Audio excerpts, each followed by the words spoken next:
I'm Naomi, and I've always been the black sheep of my family. From the moment I was born, I was a disappointment to my father. He'd been hoping for a boy, and when the doctor announced it's a girl, his face fell. I guess that set the tone for our relationship.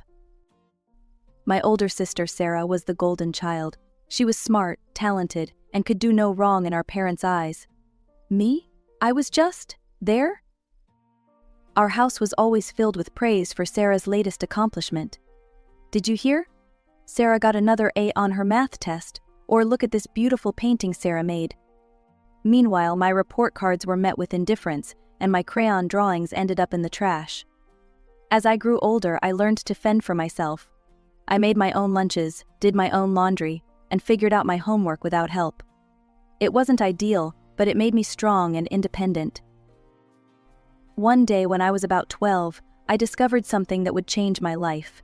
I was hungry after school, and with no one around to make me a snack, I decided to try baking cookies. I followed a recipe I found in one of Mom's old cookbooks, and to my surprise, they turned out pretty good. The next day, I brought some to school. My classmate, Jenny, took a bite and her eyes widened. "Naomi, these are amazing. Did your mom make them?" I shook my head, a small smile forming on my lips. "No, I did." Word spread quickly, and soon kids were asking if I could bring more. For the first time in my life, I felt special. I had found something I was good at, something that made people notice me. When I got home that day, I was bursting with excitement. "Mom, Dad, guess what? I made cookies and everyone at school loved them." Mom barely looked up from her magazine. "That's nice, dear. Just make sure you clean up the kitchen when you're done." Dad frowned. "Cookies? Naomi, you should be focusing on your studies, not wasting time in the kitchen." My heart sank, but I didn't let their lack of enthusiasm dampen my spirit. I had found my passion, and I wasn't going to let anyone take that away from me. As the years rolled by, the divide between my sister and me only grew wider. Sarah graduated high school with flying colors and got accepted into a prestigious college. You'd think our parents had won the lottery, the way they carried on. Meanwhile, I was still in high school, my grades decent but unremarkable. But I had found my calling in the kitchen. Every weekend, I'd whip up a storm of cakes, pies, and cookies. The neighbors started placing orders, and soon I had a little business going. "Naomi, honey," Mrs. Rodriguez from next door said one day, savoring a bite of my chocolate cake, "this is heavenly. You've got a real gift." I beamed at the compliment. "Thanks. I'm thinking of going to culinary school after graduation." Her eyes lit up. "Oh, that's wonderful.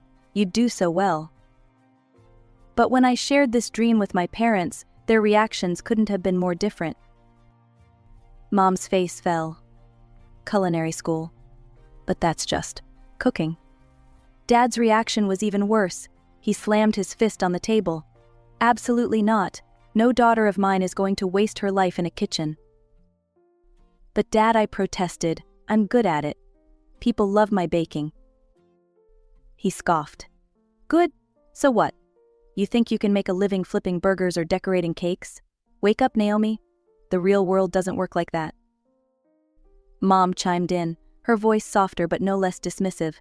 "Honey, you need to think about your future. Look at Sarah. She's studying finance, she'll have a real career." Their words stung, but I wasn't ready to give up. I started selling my baked goods at school fairs and to classmates. The response was overwhelming.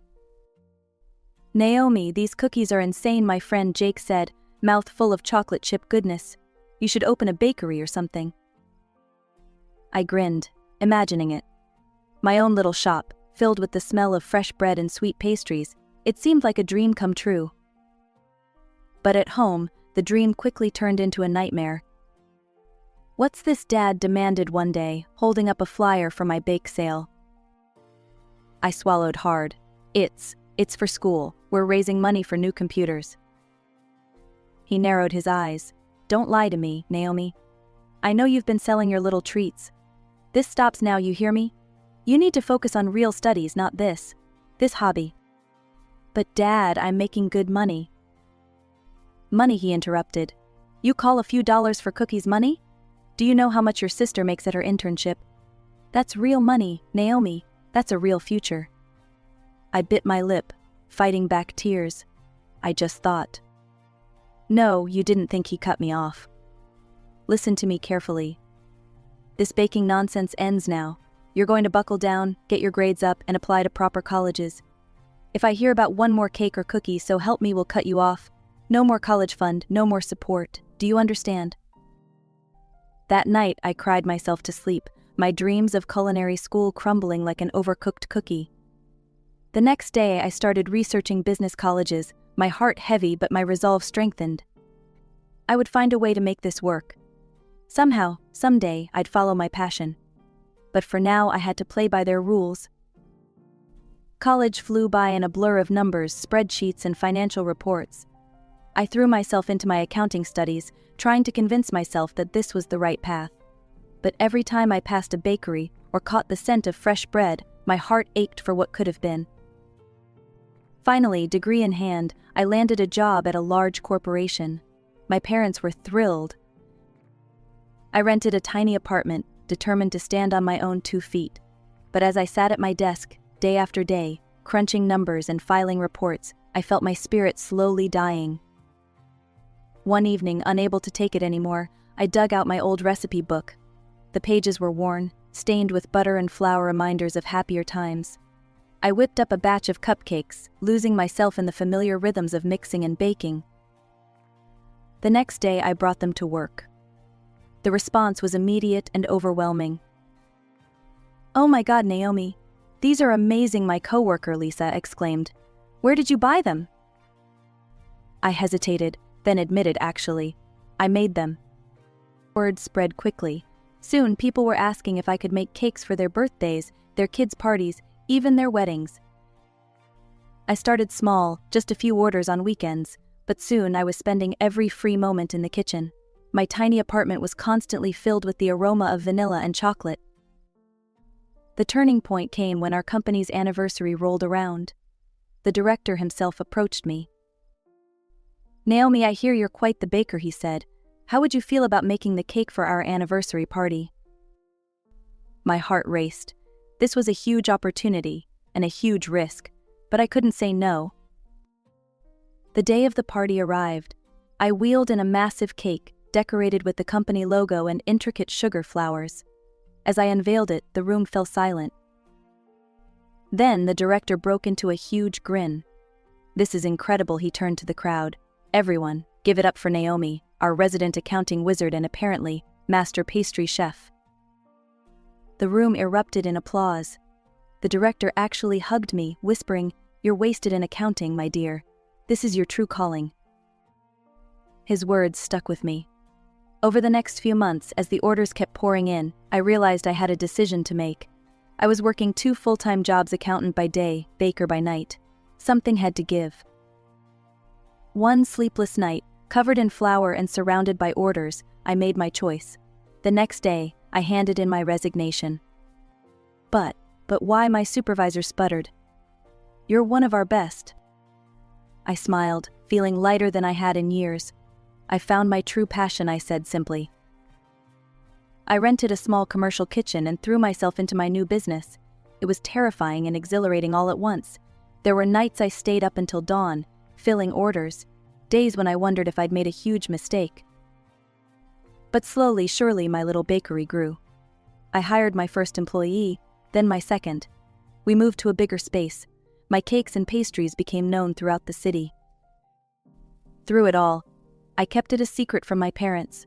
As far as they knew, I was still a successful accountant, climbing the corporate ladder. I told myself I was waiting for the right moment to tell them the truth. But deep down, I knew I was just afraid. Afraid of their disappointment, their anger, their rejection. As my bakery business grew, I knew I needed to step up my game. I dove headfirst into the world of modern marketing, determined to make my little shop stand out in a crowded market. I created social media accounts for the bakery, posting mouth-watering photos of my creations daily, but I was always careful to keep myself out of the frame. No selfies, no Meet the Baker posts. Just cakes, cookies, and pastries in all their glory. Despite my paranoia, the business thrived. I partnered with a local courier service for deliveries, extending our reach across the city. I implemented a loyalty program, offering discounts to repeat customers. And then came my masterstroke Sweet Tooth Saturdays. Once a month, we'd open our doors and offer free samples to anyone who walked in. The first time, I was a nervous wreck. "What if no one comes?" I fretted to Jess. She rolled her eyes. "Boss, have you tasted your own stuff? They'll be lining up around the block." She was right. By noon, we had a queue stretching down the street. As I watched people's faces light up with each bite, I felt a warmth in my chest that had nothing to do with the ovens. Our popularity skyrocketed. Soon we were catering high-profile events, supplying desserts to upscale restaurants, even shipping our signature cookies nationwide. And with success came money. More money than I'd ever imagined I'd make just baking cookies, as my dad would say. Before I knew it, my income had surpassed my sister's bank salary. I started helping my parents out, always under the guise of my successful accounting career. When their roof needed replacing, I footed the bill. When they mentioned wanting to see Europe, I surprised them with tickets. "Oh, Naomi, you shouldn't have," Mom said, but her eyes sparkled with excitement. While I was building my business and helping our parents, Sarah was living it up. She still lived at home, spending her entire paycheck on designer clothes, fancy gadgets, and her latest obsession, self-care. But none of that mattered to my parents. In their eyes, Sarah was still the star. "Did you hear about Sarah's promotion?" Mom would say, beaming. Vice president of her department at only 28. I'd force a smile. "That's great, Sarah. Congrats." All the while, I was running a successful business, employing a dozen people, bringing joy to hundreds of customers every day. But in this house, that counted for nothing. That day started like any other at Sweet Dreams Bakery. I was in the kitchen, putting the finishing touches on a wedding cake, when Jess burst in, waving an order form. "Boss, you're not going to believe this," she said, her eyes wide. I wiped my hands on my apron. "What's up?" "We just got an order for a birthday cake. Delivery address is..." She paused for dramatic effect. "Your parents' house." I felt like I'd been doused with ice water. "What? Are you sure?" She nodded, handing me the form. There it was, in black and white. My childhood address, my mother's name, even a note specifying it was for her birthday. For a moment, I couldn't breathe. Then, slowly, a plan began to form in my mind. "Jess," I said, my voice steady despite my racing heart, "clear my schedule. This cake is going to be my masterpiece." For the next week, I poured every ounce of my skill and love into that cake. 3 tiers of Mom's favorite flavors, decorated with hand-piped flowers and delicate sugar sculptures. It was, without a doubt, the best work I'd ever done. As I put the final touches on it, I imagined the scene: my parents' awe as they saw the cake, their pride when I revealed I'd made it, the joy of finally being able to share my true self with them. The day of the party arrived. I showed up early, a small gift in hand to maintain my cover. The house was bustling with relatives I hadn't seen in years. "Naomi," Aunt Clara exclaimed, pulling me into a hug. "Look at you, all grown up. Still crunching numbers." I nodded, the familiar lie sticking in my throat. "Yep, still at it." I couldn't wait for my cake from the bakery, and then the doorbell rang. Mom answered it, and there was our delivery guy, holding the distinctive Sweet Dreams Bakery box. "Special delivery for the birthday girl," he announced cheerfully. A hush fell over the gathering as Mom carried the box to the dining room table. She lifted the lid. There were gasps and murmurs of appreciation as the cake was revealed in all its glory.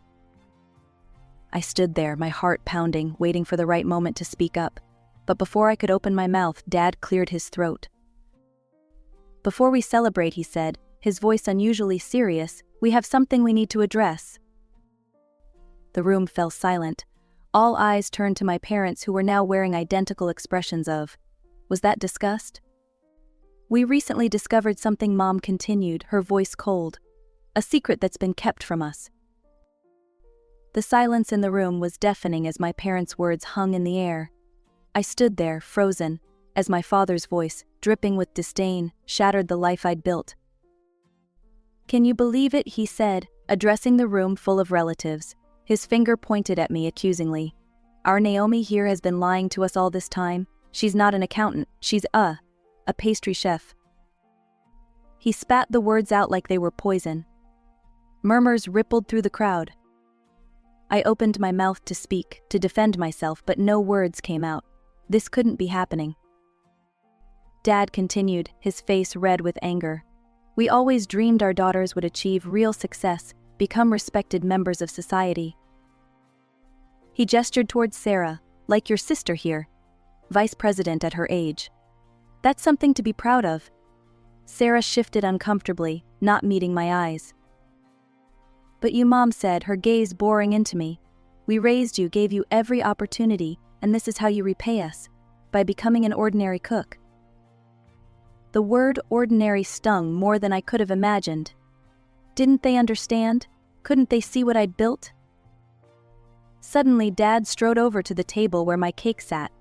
With one swift motion, he flipped the box over. I watched in horror as my creation, the masterpiece I'd poured my heart into, crashed to the floor in a mess of icing and sponge. A collective gasp went up from the guests. Dad let out a harsh laugh. "We're not eating this stuff," he sneered. "It's beneath us." Mom nodded in agreement. "Naomi, you've shown us that you're unworthy to be among respectable people. You've disobeyed us for the last time." Dad's next words hit me like a physical blow. "We hereby disown you. You're no longer our daughter." I couldn't breathe. This couldn't be real. I looked around the room, desperately seeking an ally, someone to stand up for me. But I was met with averted gazes and uncomfortable shuffles. Aunt Clara, who had hugged me so warmly earlier, now whispered to Uncle Joe, "I always knew that girl was trouble." Others nodded in agreement. The room that had moments ago been filled with festive cheer now felt cold and hostile.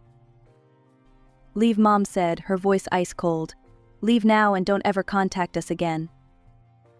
I stood there, rooted to the spot, tears streaming down my face. How could they do this? How could they dismiss everything I'd achieved, everything I was, so cruelly? "Didn't you hear your mother?" Dad barked. "Get out." Somehow I found the strength to move. I turned and walked towards the door, my vision blurred by tears. As I reached for the handle, I heard Sarah's voice, tiny and unsure. "Mom, Dad, maybe we should." But her words were cut off as the door closed behind me. I stumbled down the front steps, the same steps I'd climbed countless times as a child, but now they felt foreign and unwelcoming. I made it to my car before the sobs overtook me. As I sat there, surrounded by the remnants of the family I'd just lost, I felt something inside me break. The dream I'd held onto for so long of finally gaining my parents' approval, of them understanding and appreciating who I truly was, had shattered like my cake on the dining room floor. I don't know how long I sat there, crying until I had no tears left, but as the sun began to set, casting long shadows across the neighborhood I'd grown up in, I knew one thing for certain: I could never come back here again. The days following the disastrous birthday party passed in a blur. I moved like a ghost, barely eating, hardly sleeping. The bakery kept running thanks to my incredible staff, but I was just going through the motions. Gradually, as the shock wore off, I threw myself into work with renewed vigor. If my family couldn't appreciate my passion, I'd show the rest of the world just how extraordinary an ordinary cook could be. The bakery flourished. We expanded to a second location, then a third. Magazine features, TV spots, a cookbook deal. Success came in waves, and I rode each one with determination. I bought a beautiful apartment, my own little sanctuary in the city. 2 years after the fallout, I met Jack. He was kind, supportive, and thought my cakes were the best thing since, well, sliced bread. When he proposed a year later, I said yes without hesitation. Our wedding was small but perfect. As I looked around at the smiling faces of friends and chosen family, I realized I didn't miss my blood relatives at all. These people, my employees, my friends, my husband, they were my real family now. Life settled into a comfortable rhythm. The bakery continued to thrive, and Jack and I built a happy life together, I had everything I'd ever wanted except, perhaps, closure. That changed on a Tuesday afternoon, 5 years after the birthday party incident. I was in my office reviewing plans for our newest location when my phone rang. The number was unfamiliar, but something made me answer. Hello. Naomi, my mother's voice, tentative but unmistakable. Don't hang up, please. We need to talk. What followed was a barrage of information. The bank where Sarah worked had lost its license, mass layoffs, Sarah unemployed for months, they needed help. Before I could process this, my father's voice cut in. You need to give Sarah a job at your bakery. As the director, Sarah has actual business experience. She should run things and you can just be one of the bakers. The absurdity of it all hit me then. 5 years of silence, and this was why they reached out. A cold laugh escaped me. Let me get this straight. You disown me, throw me out, and now you're demanding I give up my business to Sarah. We gave you life, Dad bellowed. We raised you. You owe us. Something snapped inside me then. All the pain, all the anger I'd suppressed for years came rushing out. I owe you nothing, I said, my voice steady and cold. You made your choice 5 years ago. I'm not your daughter, remember? I'm just an ordinary cook who's beneath you. I certainly won't be helping you or Sarah. Goodbye. I hung up, my hand shaking slightly. For a moment I just sat there, letting the reality of what just happened sink in. Then, slowly, a smile spread across my face. I felt lighter somehow, as if a weight I didn't even know I was carrying had been lifted.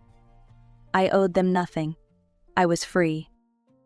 Just when I thought I had closed the book on my family saga, life threw me another curveball. It was a quiet Sunday afternoon when my phone rang, displaying a number I hadn't seen in years. Sarah's number. With a mixture of curiosity and apprehension, I answered. Hello. Naomi, Sarah's voice was soft, hesitant. I hope it's okay that I'm calling. I took a deep breath. It's okay, Sarah. What's going on? What followed was a conversation that would change everything. Sarah apologized profusely for our parents' behavior, both recently and 5 years ago.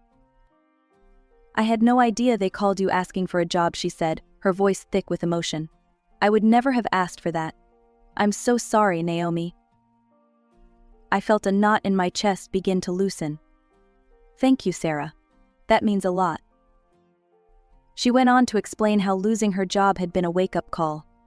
I realized I'd been living someone else's dream all this time. Banking, finance, it was never what I wanted. It was always Mom and Dad's vision for me. I listened, barely breathing, as my sister poured out her heart. Seeing you follow your passion, build this amazing business, it inspired me, Naomi. I've decided to change my life. I've enrolled in interior design courses.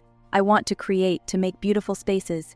I want to be true to myself, like you've been. Tears welled up in my eyes. All these years I'd thought Sarah was the golden child, living her best life. I never imagined she might be struggling too. That's wonderful, Sarah, I managed to say. I'm happy for you. There was a pause, then Sarah's voice came again, thick with emotion. I'm proud of you, Naomi. You stood up for yourself, followed your dreams despite everything. You're living the life you want, and that's amazing. I couldn't hold back the tears any longer. Years of pent-up emotion, the hurt, the anger, but also the longing for my sister came pouring out. We talked for hours, catching up on lost time, sharing our hopes and fears. As the conversation wound down, Sarah hesitantly suggested, maybe we could meet up sometime, just to talk, share news, support each other. I found myself nodding, even though she couldn't see me. I'd like that, Sarah. I'd like that a lot. Over the next few months, Sarah and I met regularly. We shared coffee and pastries from my bakery, of course, laughed over old memories, and supported each other through the challenges of our respective careers. Sarah's interior design business was taking off, and I couldn't have been prouder. As for our parents, we heard through the grapevine that they'd disowned Sarah too when she quit banking. They told anyone who would listen that their daughters had disappointed them, one an ordinary cook, the other a frivolous decorator. But Sarah and I knew the truth. We were living our dreams, building successful careers, doing what we loved. We had found our own paths to happiness and fulfillment. One day, as Sarah and I were having our weekly catch-up at my bakery, she looked around at the bustling shop, then back at me with a smile. "You know," she said, "I think we turned out pretty great, all things considered." I laughed, feeling a warmth in my chest that had nothing to do with the ovens. "Yeah," I agreed, "I think we did."